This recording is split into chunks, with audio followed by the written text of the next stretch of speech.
faisais quoi exactement? C'était quoi ton tout premier job? J'étais assistante chef de produit, donc j'ai commencé en marketing et dans le café, sur une belle marque française, la marque Grand-Mère. Grand-mère, oui. Alors ensuite, Danone, c'est l'aventure Danone qui a duré 17 ans en total. Alors tu préfères les princes ou les lus? Bah, je ne peux pas choisir, déjà parce que c'est Prince de Lu. Ah oui, c'est vrai en plus. Ouais, ouais. Et j'ai bossé sur la marque Prince et j'ai bossé aussi sur la marque Petit Lu. Et en fait, tout ça sont de très très belles marques qui, un peu d'ailleurs comme la marque Vache qui rit, font partie du patrimoine des Absolument. Français et de la vie de chacun. Donc, Iconique. moi, j'adore ces marques-là et je reste très fidèle. Alors ensuite, tu vas travailler dans l'eau. Alors l'eau ici, bon, on en boit aussi, hein, mais bon, tu étais au pays d'Évian et de Volvic, et tu étais DG pour la France et le Benelux. C'était aussi une belle aventure, Cécile?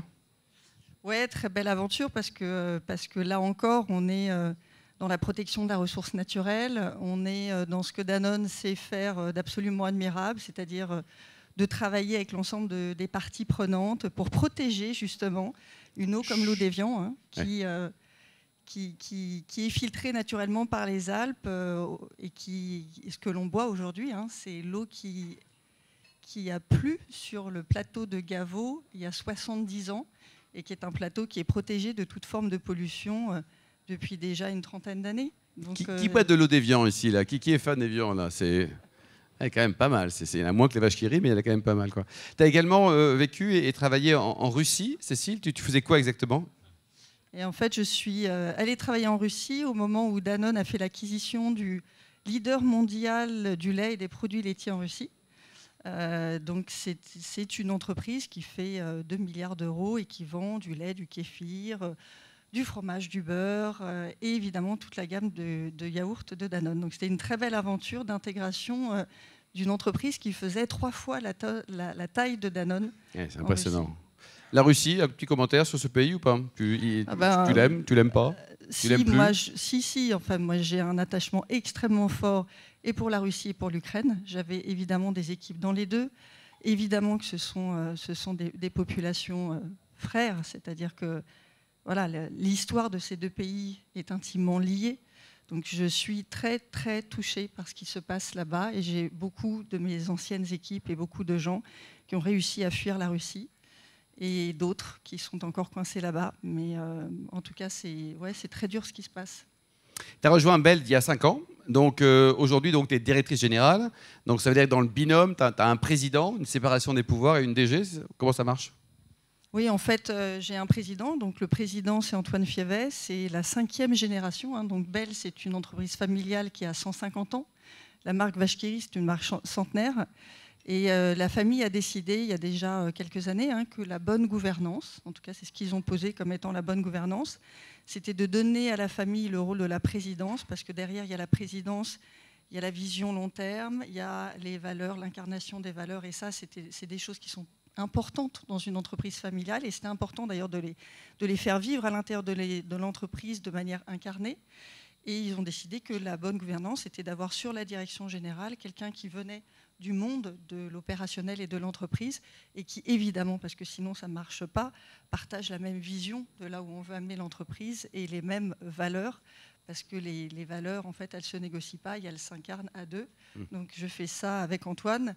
Il se trouve qu'Antoine m'a recruté il y a déjà il y a 4 ans et demi en ayant cette vision-là, donc on se connaît bien, on se complète bien. Et l'autre raison de cette gouvernance, c'est qu'aujourd'hui, le monde est très compliqué. Je pense qu'on sera tous d'accord là-dessus. Et que face à cette complexité du monde, 2 cerveaux valent mieux qu'un, tout simplement. Tu es la première femme DG du groupe, hein? Oui. Et pourquoi il n'y avait pas eu avant, là? Qu'est-ce qui s'est passé? Parce que le monde change. Bonne remarque. C'est aussi simple que ça. Bell, donc c'est 3,5 milliards d'euros de chiffre d'affaires, une présence dans 120 pays. Le top 5 des pays, lesquels? La France, les États-Unis, le Canada, le Maroc, l'Algérie, le UK, l'Allemagne. Enfin voilà, vous avez, il y a globalement la marque et les marques de Bell sont très distribuées en Europe, très belle position aussi aux États-Unis, au Canada. Et ce qui est très unique chez Bell, c'est d'avoir été très vite dans des pays émergents, d'où la position de Bell en Afrique du Nord, au Moyen-Orient. Et ça s'explique très bien parce que la particularité de Bell, c'est de faire du fromage en portions. La portion, c'est quoi? C'est la capacité à vendre à la portion. Et c'est ce qui fait qu'on a pu pénétrer des marchés comme le Maroc ou l'Algérie, par exemple. Et la particularité de Bell, c'est de faire du fromage qui a été... en fait, on fait fondre des fromages, hein, c'est comme une fondue savoyarde. Et après, il est mis sous une enveloppe d'aluminium, donc c'est un peu comme une boîte de conserve. Donc ça conserve et ça permet de vendre sans la chaîne du froid. Et c'est pour ça que tout le monde peut consommer de la vache qui rit au cours, en Afrique subsaharienne, au Vietnam. Alors nous, on en a trouvé à Bali. Hein. Par contre, à 50 balles la boîte, c'était quand même cher.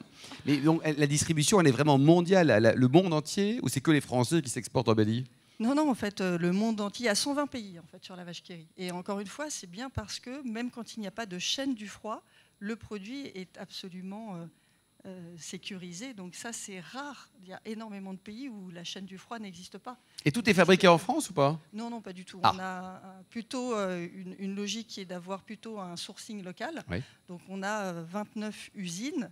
Il y en a 5 en France, mais il y en a évidemment au Maroc, il y en a en Égypte, il y en a en Algérie, il y en a évidemment aux États-Unis, il y en a au Canada. Donc le foutrine, et il y en a au Vietnam. Au Vietnam. Alors Olivier va dire que je parle que de sous, ce qui est archi faux, mais quelle est la marge sur la vache qui rit?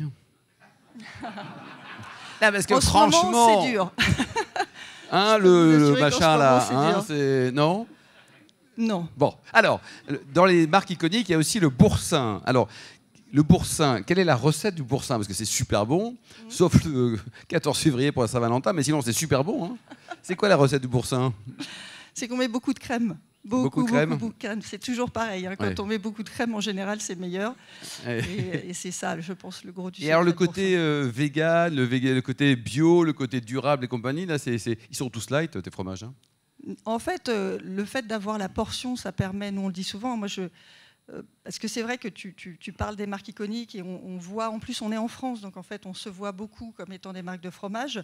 Nous, on n'explique pas tout à fait Bell de cette façon-là. Il y a 3 axes, hein, c'est ça, sur le produit? C'est plutôt, on vend des portions de bien manger. Et d'ailleurs, la valeur ajoutée de Bell, hein, c'est intéressant, la naissance de Bell, ça a été de s'appuyer sur 2 jambes. Évidemment qu'il y a un savoir-faire laitier, et en fait, nos marques, elles sont nées dans le Jura. Mais il y a aussi et surtout le savoir-faire de la micromécanique, qui est présent et qui vient, là encore, du Jura et de la terre du Jura, hein, dans lequel on trouve la fer et la proximité, encore une fois, avec la Suisse. Et vous ne le savez peut-être pas, mais il n'y a que Bell qui sait faire au monde du Babybel.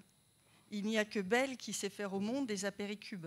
Et il n'y a que Bell qui sait faire des apéricubes parce qu'on fait 14 cubes à la seconde. Même en Chine, ils ne sortent pas autant? Oui, et je peux vous assurer que les Chinois c'est 14 aimeraient bien trouver comment on fait des machines qui sortent à 14 cubes secondes. Et en réalité, personne n'a pour l'instant réussi à le faire parce que c'est vraiment un avantage compétitif sur des machines propriétaires. Et donc en fait, on est plus des gens qui mélangeons et qui faisons de la miniaturisation. Et c'est pour ça qu'on mélange des fromages, mais c'est pour ça qu'on peut aussi mélanger du lait et du légume, du lait et du fruit. C'est pour ça on travaille sur un Babybel aux fruits, un Babybel à la mangue, par exemple, pour les marchés asiatiques. Ce qu'on a lancé en Chine, c'est un apéricube aux fruits, là encore une fois, parce que les Chinois n'aiment pas le goût fromager. Et c'est ça, en fait, qui fait la spécificité de Bell. Et du coup, c'est aussi pour ça que le pas de côté qui a été fait il y a 5 ans, quand il y a eu l'acquisition de Materne, vous connaissez tous les pommes-potes, ces pommes-potes, c'est la même histoire. C'est de la portion, c'est du bien manger, c'est de l'environ, et c'est un savoir-faire techno qui fait que aujourd'hui, Pom'Pot est archi-leader dans l'ensemble des marchés où il opère, parce qu'il y a une rapidité des lignes sur lesquelles on opère avec Pom'Pot qui est un énorme avantage compétitif. Donc voilà, c'est comme ça qu'on se définit. Et moi, j'ai beaucoup de respect, j'adore le fromage, mais on vend des portions de bien manger. Bon, alors tu as 11 800 collaborateurs. Dans tes métiers, là, est-ce que c'est facile de trouver des collaborateurs sympas, fidèles, motivés et pas trop chers? La recherche de talent, c'est un des vrais sujets pour tout le monde. Nous, on a vécu aussi, ce que vous savez, aux États-Unis, il y a eu ce phénomène qui a démarré aux États-Unis, qu'on appelle le Great Resignation, et qui est une démission en masse. Donc nous, on l'a pris de plein fouet sur certaines de nos usines. Sur une usine de 150 personnes, en 2 mois, on a perdu 100 personnes. Ah, quand même, oui. C'est ça qui s'est passé. Donc vous voyez la violence. Et ils sont partis où ? Et en fait, il y a eu 2 phénomènes. C'est-à-dire qu'avec le Covid, pour la première fois, l'État américain donnait des formes de pension. Et donc, pour la première fois, les Américains ont goûté au plaisir de ne pas travailler et d'être payés. Il ne fallait pas leur dire ça. Nicolas, il a tout résolu parce qu'il n'a que des bénévoles. Voilà. Et il y a eu un deuxième phénomène qui a eu un démarrage d'inflation. Et c'est vrai que quand on se retrouve déconnecté par rapport au marché, donc c'est pour ça qu'on a réussi à réembaucher, mais il a fallu très vite s'adapter. Mais après, structurellement, on voit bien que les talents sont... Donc nous, je pense qu'on a une force pour attirer les talents qui est, en tout cas moi je le vis tous les jours, c'est qu'on a une entreprise familiale. Une entreprise familiale, c'est le temps long. Et quand je dis c'est le temps long, et je vois à quel point c'est une chance aujourd'hui, moi, mes actionnaires s'envisagent comme étant des passeurs. Je suis la 5e génération. Comment je passe à la prochaine génération? Cette boîte, ça fait 5 générations qu'elle est là. Comment elle est là dans 5 générations? Et parce qu'ils ont une vision du temps long, on ne peut pas ne pas regarder les enjeux que sont l'enjeu climatique, les enjeux que sont la perte de biodiversité, les enjeux que sont... Parce que tout ça est intrinsèquement lié au sujet de l'alimentation au sens large. Et donc le fait d'avoir une entreprise sincère et engagée sur ces sujets-là, qui travaille différemment avec son amont agricole, qui paye différemment ses éleveurs, qui rénove chaque année ses recettes pour mettre sur le marché des recettes qui sont plus nutritionnelles, plus naturelles, etc., qui prend l'enjeu majeur du packaging et qui, vous le verrez d'ici 5 ans, sera en capacité de mettre sur le marché des portions papier et des packagings qui disparaissent en fin de vie. Parce qu'on fait tout ça, on a une capacité à recruter, à attirer et à garder nos talents. Maintenant, il y a un phénomène que tout le monde vit dans l'industrie, c'est qu'aujourd'hui, on sait que le travail en usine, les ingénieurs ne veulent plus travailler dans nos usines. Donc il faut aussi réinventer, réenchanter le travail de terrain, parce qu'on sait que c'est une énorme difficulté aussi d'aller recruter des talents sur les jobs industriels. Et ça, c'est vrai partout. De combien a augmenté le Kiri là, depuis le 1er janvier 2022 ? Bon, vous voulez vraiment que je vous parle de la shrinkflation, donc j'en parle. Et je me suis exprimée là-dessus, donc je suis très à l'aise. Moi, j'ai un respect énorme pour le travail que font des associations comme Foodwatch. Il faut des lanceurs d'alerte. Le fondement de Foodwatch, c'est la transparence. Donc là où j'ai un petit souci avec tout ce qui a été dit dans les journaux et à la télé, c'est que si on est transparent, ce qu'on se doit de dire, c'est que le grammage du Kiri, il n'a pas changé là, il n'a rien à voir avec l'inflation d'aujourd'hui, il a changé il y a 18 mois, parce qu'à ce moment-là, nous avons mis sur le marché une nouvelle recette avec 4 ingrédients seulement. Bell est aujourd'hui le seul sur le marché à être capable de faire des fromages comme la vache qui rit ou le Kiri sans ce qu'on appelle les sels de fonte.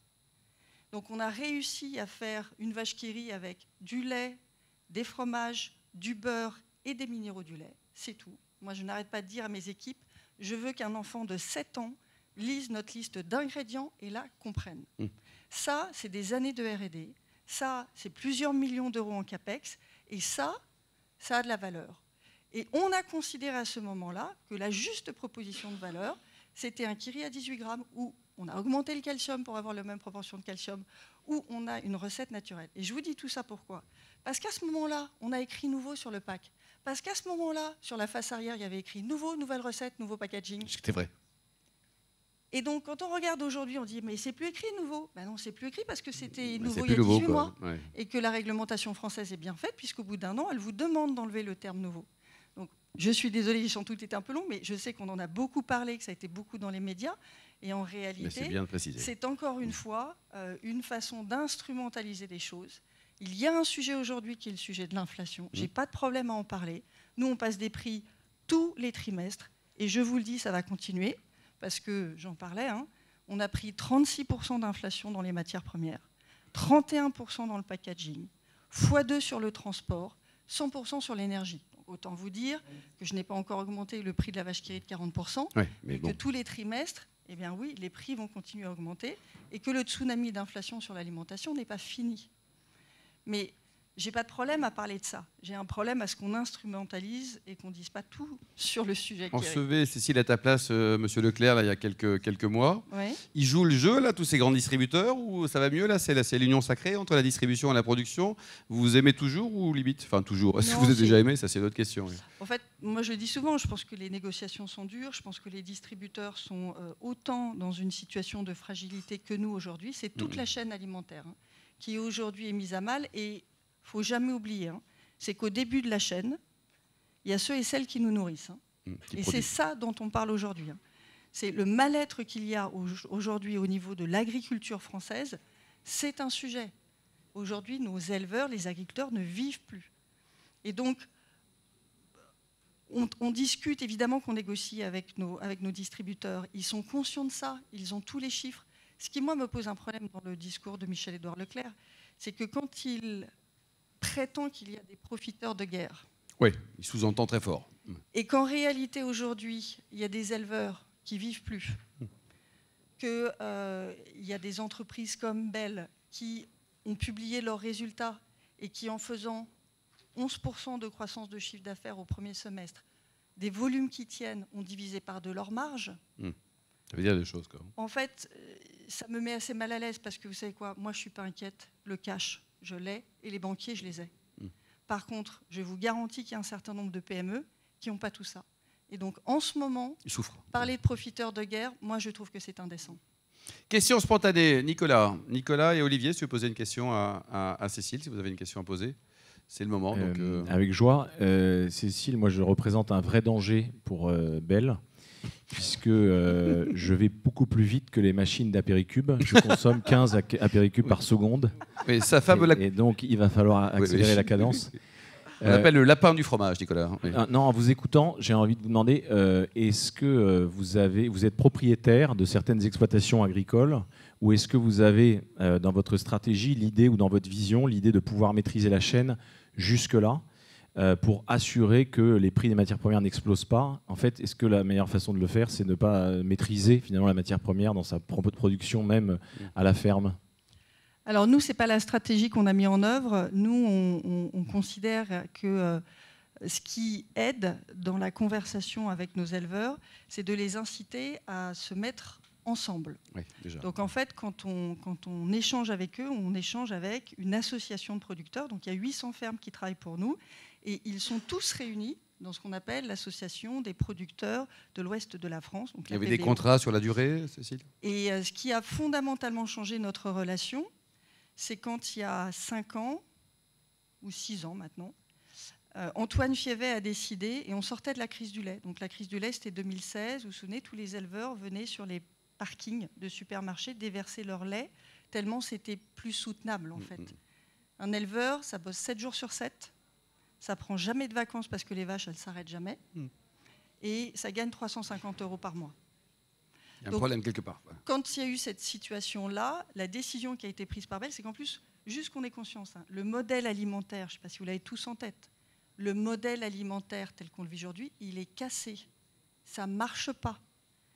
C'est-à-dire que ça ne marche pas parce que l'agriculture et la chaîne alimentaire au sens large, c'est 1/3 des émissions carbone. 1/3 des émissions carbone. On épuise les sols par des anciennes pratiques et des pratiques d'agriculture industrielle.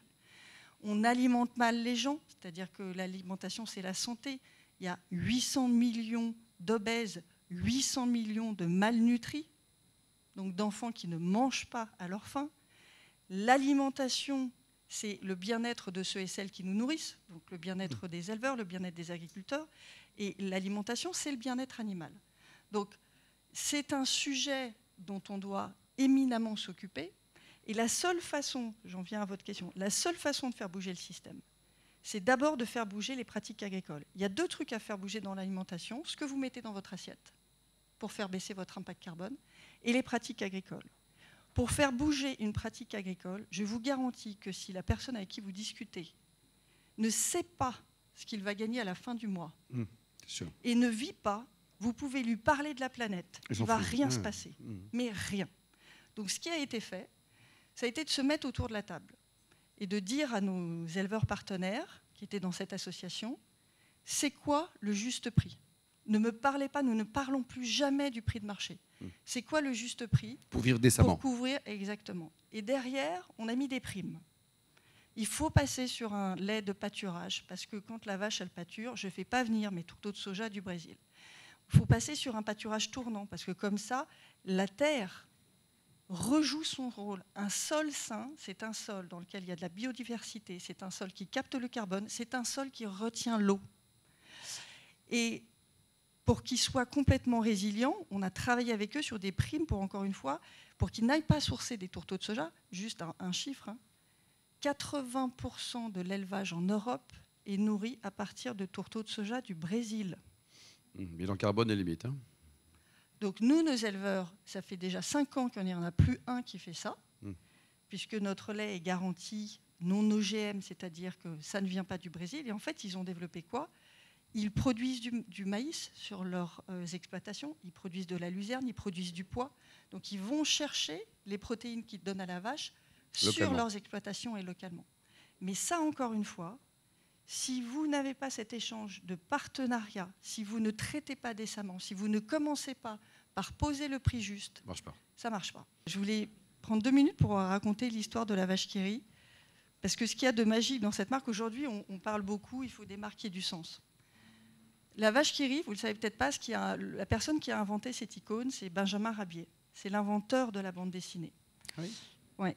Et un des inventeurs, vraiment. Voilà. Et c'était donc Première Guerre mondiale, Benjamin Rabier. Il est au front avec Léon Bell. Et à ce moment-là, quand il y avait des camions de ravitaillement qui amenaient l'alimentation pour les soldats, on demande à ceux qui savent peindre de logotyper en fait les camions pour pouvoir identifier facilement, tiens là c'est des légumes, là c'est de la viande, etc. Donc on demande à Benjamin Rabier de dessiner et de peindre sur les camions qui amenaient la viande aux soldats. Et à ce moment-là, il se dit, il fait sur les camions un bœuf hilar et rouge. Et pourquoi il fait ça? Parce que c'est tellement dur à ce moment-là, dans les tranchées, que son regard était comment je peux redonner le sourire aux soldats. Et il fait ce bœuf hilar rouge et il écrit dessus la Valkyrie pour se moquer des Allemands qui étaient en face. Et donc, cette marque, en fait, ce qu'elle dit depuis des années, c'est la force et le pouvoir du rire et du sourire. Donc quand tu as employé ce mot, en fait, et c'est marrant parce que je pense que c'est un truc qui s'est mis très très fort dans l'ADN. Moi, je crois que les entreprises sont marquées par leur marque et par l'ADN de leur marque. Moi, je dis très souvent, chez Bell, on fait des choses sérieuses, mais sans se prendre au sérieux. Et donc voilà, donc toute cette philosophie, tout ce que tu as dit sur la gentillesse et le don, je pense que c'est une leçon de vie et moi, ça m'a beaucoup parlé. Oui, j'ai une question d'entrepreneur. Bon, petit entrepreneur, mais les devises, c'est un peu ma phobie du moment. Est-ce que vous autorisez vos équipes financières à jouer avec les devises, qui bougent beaucoup en ce moment, ou pas? Jamais. Jamais. Jamais. Donc vous restez en euros jusqu'à l'effondrement? Non, jamais, parce qu'en fait, nous, on considère qu'on n'est pas des spéculateurs et que la façon de gérer la devise pour nous, c'est d'amener de la continuité. Donc, même si c'est très tentant en ce moment, parce que l'euro-dollar est très tentant, nous, on ne le fait pas. C'est vrai, ça? Oui, bon. Jamais. Anthony, qui est derrière, qui découvre le club ce soir, qui a posé une grande question. Et on terminera par les Madeleines de Proust. Voilà. Dans la mesure où vos produits s'adressent plus à une clientèle jeune, est-ce que votre stratégie de communication a épousé les nouveaux mouvements, réseaux sociaux, influenceurs? Vous allez vers ça? Oui, évidemment. Et c'est ça la beauté d'une marque iconique, c'est qu'elle est capable de se réinventer sous toutes ses formes. Ouais. Par exemple, on a fait une opération pour les 100 ans de la vache qui rit qui a été tellement puissante que j'ai été appelée par TikTok au niveau monde, parce qu'en fait, ils n'avaient pas vu un buzz comme ça. Et c'est rigolo parce que pourquoi c'était si fort sur TikTok? En fait, parce que ça parlait là encore à ce qu'est la vache qui rit.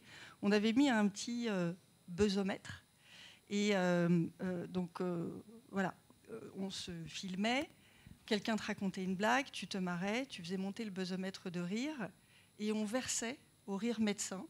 Systématiquement, à chaque fois que le buzzomètre montait, on reversait je crois que c'était 10 centimes au rire médecin. Et donc, du coup, on avait effectivement travaillé avec des influenceurs, on a donné, et Et donc, on a eu cette opportunité, nous, ça fait des années qu'on est partenaire du Rire Médecin, et donc on a eu des millions et des millions et des millions de rires qui ont permis de faire une très belle opération. Et donc, voilà, c'est une façon de s'approprier les réseaux sociaux, et on essaye de le faire en donnant un peu de sens à tout ça. Vous avez parlé de manière très colorée de votre engagement qui semble authentique sur le durable. 2 questions. 1, d'où est parti le déclic? Qu'est-ce qui a fait, pas forcément vous, mais la marque? Non, c'est vrai.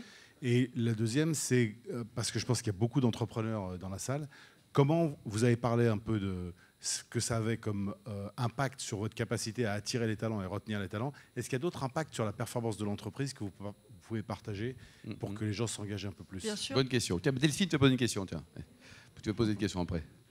Donc en tout cas, oui, l'engagement de Bell, ça fait très longtemps qu'on l'a, et c'est vraiment Antoine Fievet qui a marqué ça depuis 20 ans dans l'entreprise. Et sincèrement, je pense que c'est parce qu'il y a cet actionnariat familial, parce qu'il y a la bienveillance qui est au cœur du modèle, et parce qu'ils pensent à 30 ans. Moi, honnêtement, quand je suis arrivée, c'était la première fois qu'on me demandait est-ce que c'est la bonne décision pour dans 20 ans. On ne m'avait jamais posé la question comme ça. Quand même, reporting en 3 semaines chez Danone, non? Ça veut juste dire que c'était la bonne décision. Ça veut juste dire qu'à un moment, quand il y a une vision qui est posée, eh ben, ouais, à un moment, on la tient, on ne la négocie pas, et parce qu'on est convaincu que c'est la bonne décision pour dans l'avenir. Après, comment on s'attelle? Parce que c'est un vrai sujet, la performance financière et le pilotage de la performance extra-financière. Les devises, on a compris. Donc, comment nous, je ne vous dis pas que c'est facile, c'est toujours fait de compromis, c'est toujours 2 pas en avant, 1 pas en arrière, 3 pas sur le côté, etc. Je ne vous dis pas que le chemin il est linéaire, et je ne dis surtout pas que ce qu'on fait est parfait. Par contre, moi je l'explique souvent comme ça, je dis, moi mon rôle de dirigeant, c'est de changer les conversations dans l'entreprise, parce qu'une entreprise n'est qu'une somme de conversations. Et c'est la somme de ces conversations qui font que des décisions se prennent et des choses se font.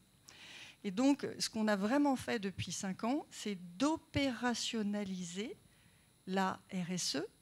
Et quand je dis opérationnaliser, c'est-à-dire que ça rentre dans toutes les conversations et dans toutes les prises de décision. Un exemple très concret.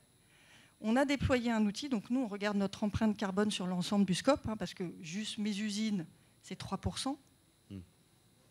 Donc, évidemment que je suis obligée de décadrer et que je tiens bien compte des 70% de mon empreinte carbone qui est du côté de l'amont laitier.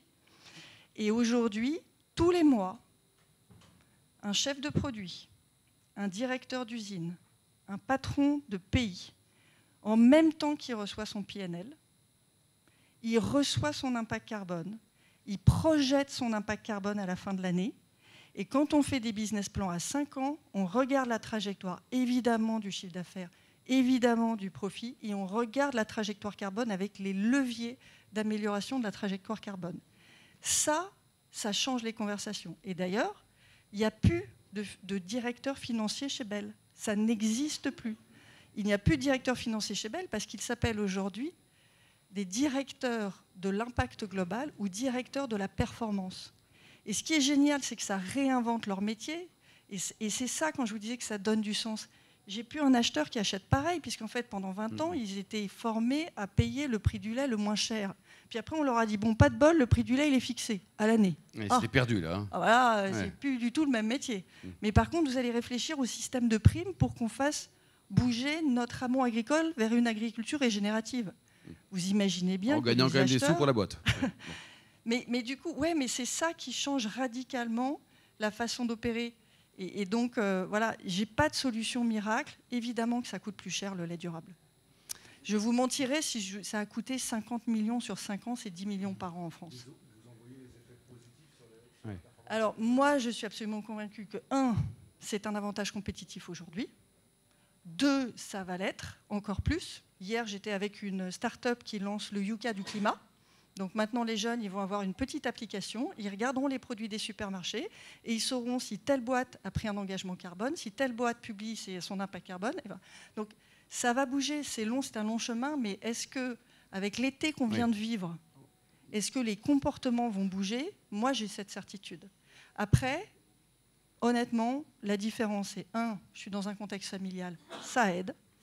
2, la boîte est rentable aussi, quand même. Oui, bien sûr, mais il faut les deux. Parce qu'en fait, c'est justement parce que ça coûte, cette transformation. La biomasse, c'est des capex. Bien sûr. Donc, si j'ai pas à un moment le cash, je peux pas me transformer. Donc, j'ai besoin des deux jambes. Absolument. On n'est pas du tout une ONG, on a besoin des deux jambes. Mais après, la différence, c'est la conviction et le courage. Parce qu'il fallait du courage pour dire, il y a 6 ans, vous savez quoi, on négocie plus le prix du lait. Il fallait du courage pour signer un CAPEX à 27 ans. Oui. Delphine, la copropriétaire du zoo de Beauval. Alors je vais résumer un peu ce que pense toute la salle, je pense, c'est qu'on a tous adoré ce que vous dites, ce que vous avez dit. En tout cas, moi, j'ai beaucoup aimé votre engagement, votre implication.